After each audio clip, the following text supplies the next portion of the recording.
So, Mark, did you see that Cardi B was in town this weekend and she was doing a performance outside? Somebody threw a drink at her, so she decided to throw the mic at the guy. I don't blame her at all for this, but then another video surfaced of her doing a concert and she threw another mic. So 2 mics that she threw at people in Las Vegas this weekend. I feel like the second one was just because it was blowing up so big, so she wanted to keep it going, which makes it, like, icky to me. But yeah, the first time, you can't throw stuff at performers, even if they are lip singing and getting paid hundreds of thousands of dollars to just stand there and look like they're doing something. You cannot throw water or ice or anything at them. So I don't blame her for throwing that and then just trying to live off the fame. Can we get that job? Live off the fame, though, Mark? I mean, she's pretty famous. I don't know.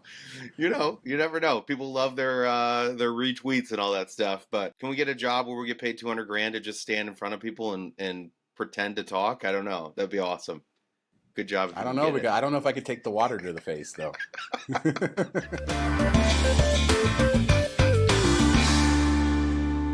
Las Vegas has been smoky this week, and it kind of helped with temperatures a little bit, but there's this massive fire called the York Fire burning about 60 miles away from Las Vegas. It just crossed into Nevada. It's over 77,000 acres, 0% contained as of Monday morning when we're recording this. And so if you've been in Las Vegas, you've noticed this cover, you smell the smoke, the air quality's bad, but it's been a little cooler, so I guess that's the flip side of it. Yeah, we've had that all summer here with all the fires in Canada, and it's been at times really terrible. You can't see anything outside. It's very dark in the middle of the day, and it smells terrible and all that stuff. So sad to see it happening there. It feels like the whole world's burning a little bit, which is kind of crazy. But I mean, that one picture on Twitter at night, I know it's a horrible thing, but it actually looks like kind of stunningly beautiful at the same time. So nature, even when it's devastating, has a pretty touch to it. But yeah, hopefully they get it contained somehow. You wouldn't think a desert would have enough dry stuff to burn through, but with high winds and everything, there's enough to catch fire. Yeah, we've had some winds. It is supposed to rain, so hopefully that will help with the fire. And it is sort of moving towards Searchlight, but they have people there trying to protect that. But it's basically out in the middle of nowhere, so nobody's been harmed. And hopefully it stays that way. They're able to get it under control. Did you see Lady Gaga announced a bunch of new dates for Park MGM? I'm excited for this because I've wanted to see the show. I'm going to try to get tickets. And they're going on sale today if you're a Lady Gaga newsletter subscriber. So I'll put a link in the description. You can sign up and get the pre-sale tickets. When this video comes out, they have just gone on sale. So hopefully you guys can grab some.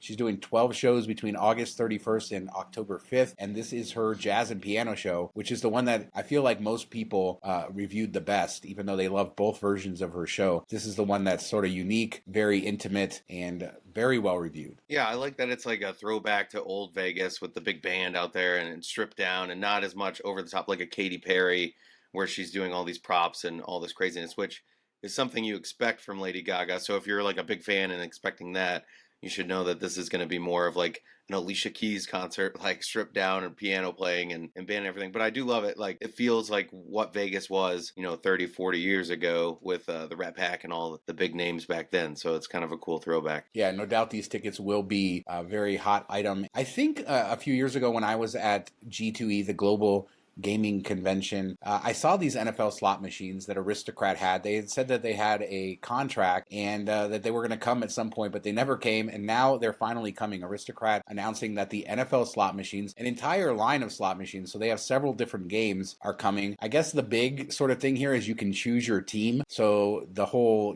display of the slot will be based on the team that you choose. NFL slot machines, you buying this? I just think it's funny, somebody's going to do well with a certain team and then just always pick that, thinking that had played a role in it, even though all it's going to do is change the graphic on the back. But no, I think it'll be wildly popular. I mean, NFL, the biggest game in town for sports and following, and people are going to love it. They're huge, they're tall, they're bright. It's going to draw people in. I think they'll get front center, good positions inside the casinos, being a newer game too. So I think it'll be a lot of fun. It would have been cool if they would have, I know like the bonus is like the Super Bowl, whatever bonus. It would have been cool if you could win like Super Bowl tickets or a trip to the Super Bowl. I don't know if they can technically even do that, but that would have been kind of awesome if that was one of the things like you're shooting for. And people would value it more than money probably because it's such a unique thing, even though you could buy them, but maybe this would give you better access type of thing. I miss the days of the machines that had different prizes. I think there's still a couple cars around town from way back when, but a lot of casinos used to give away cars, right? I think I've talked before about how I once won a diamond ring for my wife. It was a small hot diamond ring. Have. No, so there was a slot machine that was like this diamond slot machine, and if you hit a certain jackpot, you got a diamond ring that they had there. and it was a bank of slot machines, and they had this like cabinet with stuff.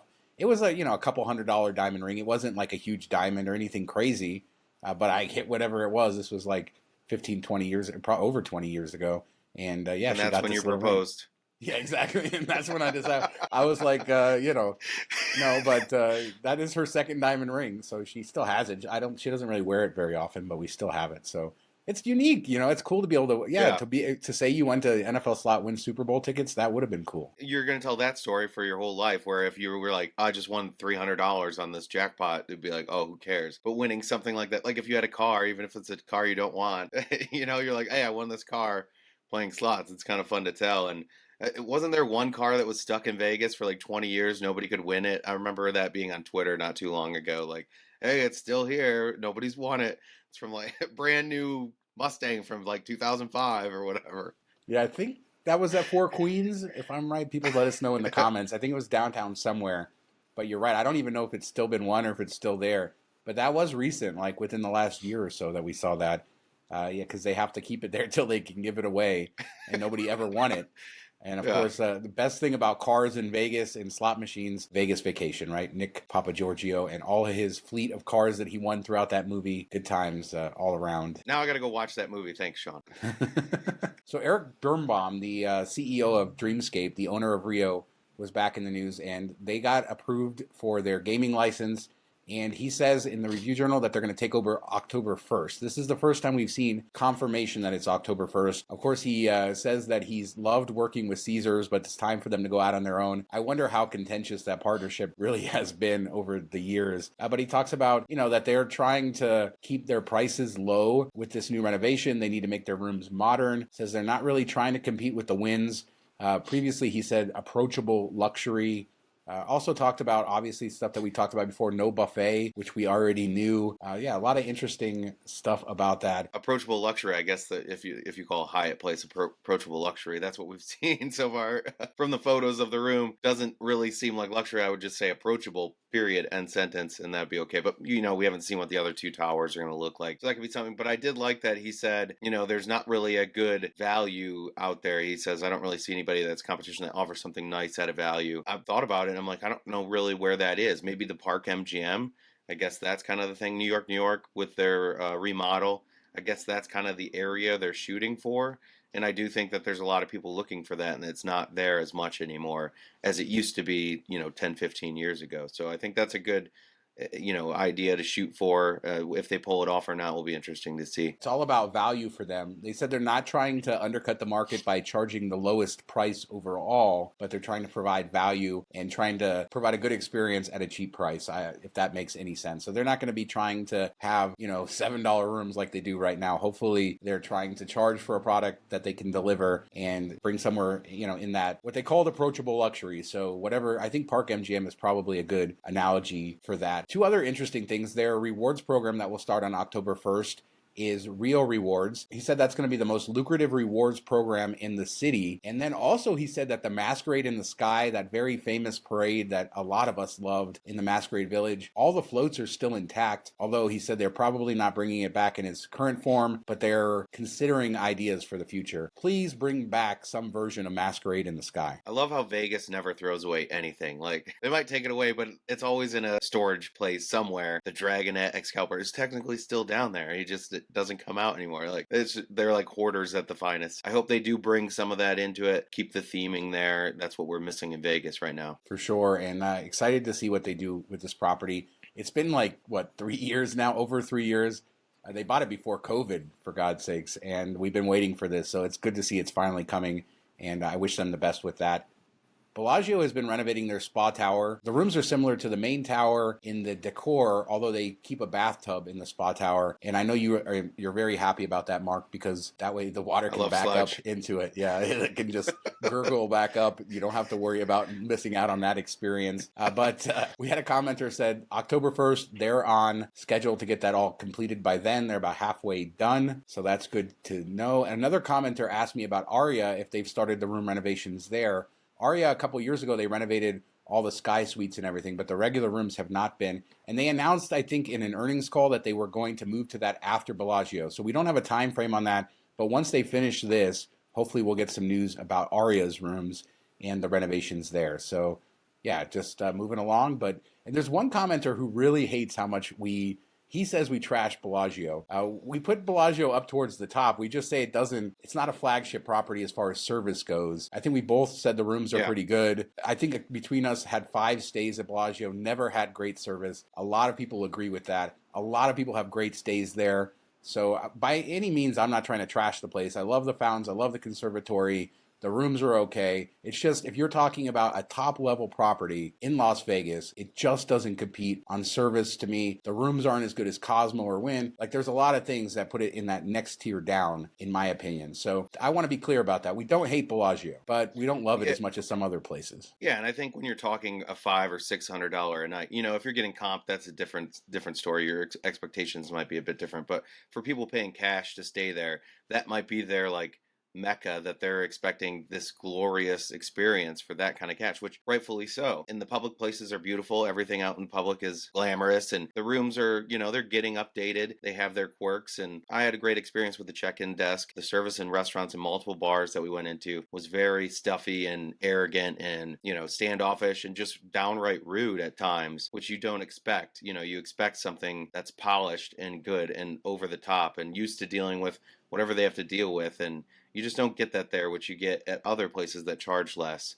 So I find that kind of strange. But yeah, I can see why everybody loves it. I love walking through it.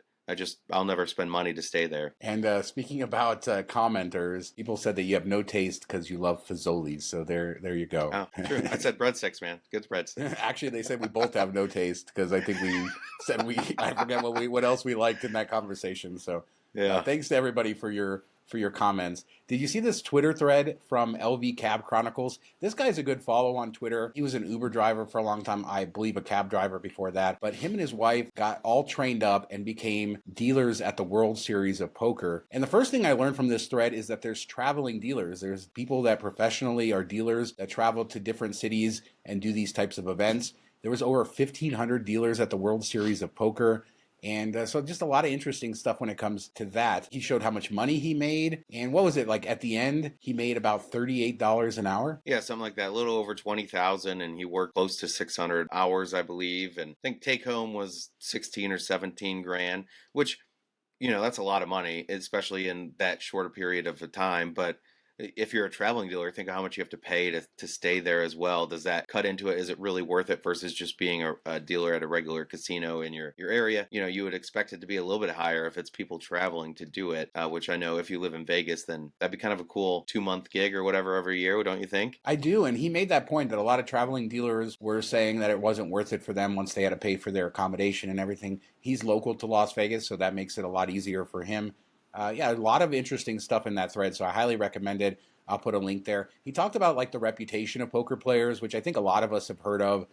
People can be jerks or you have different, confrontations at the tables. He said that his experience was largely positive and his wife's as well. They met a lot of like big name players. Everybody was kind of super nice. Occasionally would deal with somebody who wasn't, but that was the exception and not the rule. So good to see that stereotype beat up a little bit. But I love the fact that he shared the financials and that we're able to see what he made and kind of peel back on what was available to him. He did say he gamed the system a little bit to be able to get more hours and didn't quite explain how that happened. If you ever wondered what a World Series of Poker dealer makes, there you go. Yeah, I was kind of shocked that they have so many first-time dealers come in there. And when you think about 1,500 is a lot of people to hire, so it's not surprising in that light. But when you're just thinking about watching it on TV, you expect them all to be professional dealers. I thought the other interesting thing was he said he didn't notice any women poker players getting treated badly or have anything said to them. That's kind of the stereotype too. Like you're in the boys club, you got to kind of roll with the boys. And he said him and his wife never saw or heard that. So that's good to hear. Yeah, anecdotal for sure, but good to hear that, they're moving in that direction and things are good there. So I love it. 1,500 dealers,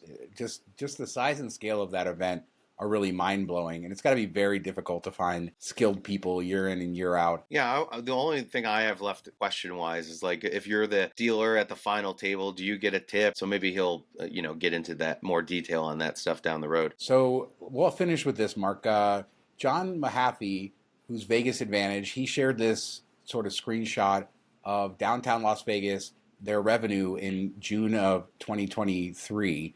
And this is information available for different markets, different things. But it's interesting because you can kind of look at the win percentage and you can see which games earn the most money for the casinos. And Vital Vegas shared this too. So I saw it from both of them. So I'll give them both credit for it. But were you surprised by anything like this? We see 21 blackjack, 14%. So if you're looking at this graphic, the lower the number, the better for you, the gambler. That means that the casino's winning less. 14% on 21, about the same as craps, which is sort of surprising. Some, mini baccarat, obviously 1.45%, so that's the lowest odds. And then there's other, Mark, at 47%. Is that war? What could that be? Spin the wheel, man.